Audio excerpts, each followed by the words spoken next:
Fire প্লেসের সামনে বসে।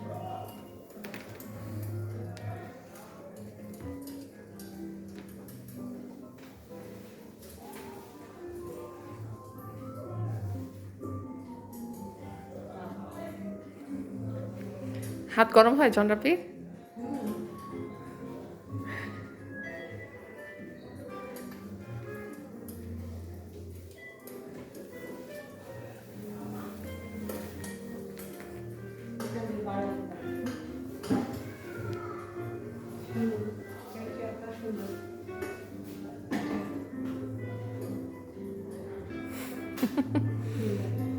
সবচেয়ে সুন্দর হচ্ছে ফায়ার প্লেস।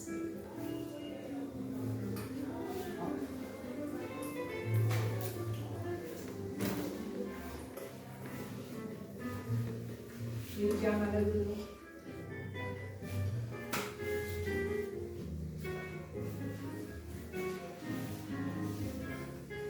সুন্দর প্লেস।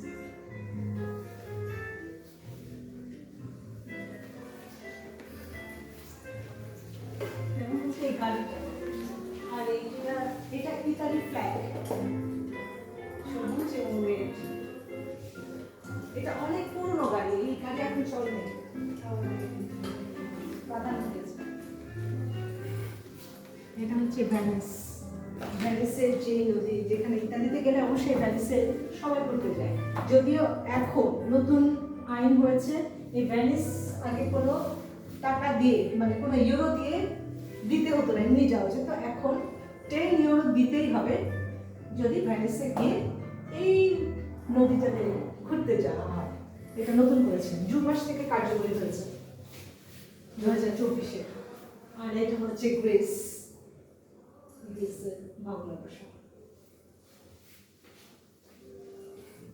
এটা সম্ভবত কোনো পুরাতন একটা জায়গা যেখানে ওই যে গ্ল্যাডিয়েটররা খেলতো, রাইট? খেলাধুলা হতো এবং গ্ল্যাডিয়েটররা। ইয়েস ইয়েস, এটা এটা হচ্ছে সেই স্টেডিয়ামটা, এখানে খেলা হতো, এই স্টেডিয়ামে সবাই বসতো। হ্যাঁ, এবং এটা ছিল একটা জীবন মরণ একটা খেলা, যে হচ্ছে এবং হচ্ছে যারা মৃত্যুদণ্ড প্রাপ্ত ছিল ওদেরকে দিয়ে এই খেলাটা খেলানো হতো।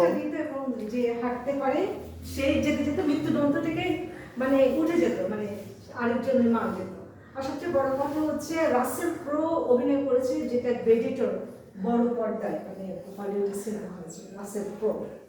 আই থিঙ্ক তোমার আমার একসাথে মিলে এরকম ব্লগ বানানো উচিত চন্দ্রাপি। I think so. ওকে, শেষ নাকি চলবে? শেষ।